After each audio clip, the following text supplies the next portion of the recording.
ഞങ്ങൾ ദേവകുട്ടനാണ് കേട്ടോ. കിച്ചണിൽ വന്ന് നിൽക്കുകയാണ് എന്തെങ്കിലും കഴിക്കാൻ വേണ്ടിയിട്ടേ. വെക്കേഷനല്ലേ, എല്ലാവരും ഇവിടെ ഉണ്ട് വീട്ടിൽ. അനിയത്തി ചോറ് കഴിക്കുകയാണ്, പനിയാണ്. ചേച്ചിക്ക് എന്താ പണി?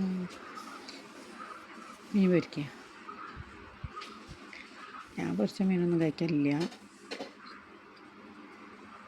കുട്ടികൾക്ക് വേണ്ടിയിട്ടാണ്. ദേവകുട്ട ആരെ കാത്തിരിക്കണേ? ഏതായാലും എല്ലാവരും കൂടി ഉണ്ടായിട്ട് വീട് മൊത്തം അലങ്കോലായി,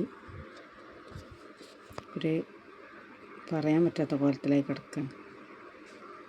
എല്ലാവരും ഉണ്ട് വീട്ടിൽ. വെക്കേഷനല്ലേ, റിവേട്ട ഏതായാലും വന്ന് ടി വി തന്നെയാണ്. റിവേട്ടിൻ്റെ വീട്ടിൽ ആരുമില്ലാത്തതുകൊണ്ട് ഇങ്ങോട്ട് വന്നത്. ഞങ്ങൾ അടുപ്പിലാട്ടോ ഫുഡൊക്കെ ഉണ്ടാക്കൽ. ഗ്യാസിലും വെക്കലുണ്ട്, പക്ഷെ ഇപ്പോൾ ഗ്യാസ് കിട്ടില്ലാത്തതുകൊണ്ട് സൂക്ഷിച്ചേ ചെയ്യലുള്ളൂ. മീനൊക്കെ പൊരിക്കുകയാണെങ്കിൽ എന്തായാലും ഗ്യാസിലാണ് വെക്കുക. ദേവ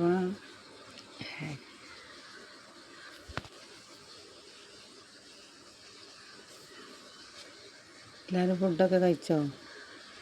ചേച്ചി ഇവിടെ ഇതാ ചോറിനുള്ള പപ്പടം ചുട്ടുക. കനലിൽ പപ്പടം ചുട്ടാലേ നല്ല ടേസ്റ്റാണ്. എനിക്കിഷ്ടമാണ്, ഞങ്ങൾക്ക് എല്ലാവർക്കും ഇഷ്ടമാണ്. വീട്ടിലെ പാത്രങ്ങൾ കണ്ട് ഞെട്ടി പോകണ്ട, ഞങ്ങൾ ഇങ്ങനെയാണ്. ഏട്ടനാണത്. ഏട്ടന് ഏത് രാത്രി ആയാലും ചായ വേണം.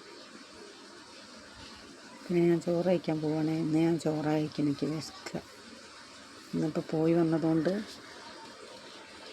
ചോറ കഴിക്കുന്നുണ്ട്, എനിക്ക് വിശക്കുന്നുണ്ട്. അനിയത്തി നേരത്തെ കിടന്നിട്ടോ, അവൾക്ക് പനിയല്ലേ. പിന്നെ വീഡിയോ എടുക്കണ്ടെന്ന് പറഞ്ഞിട്ട് കിടക്കുക. എന്നാൽ ഗുഡ് നൈറ്റ്.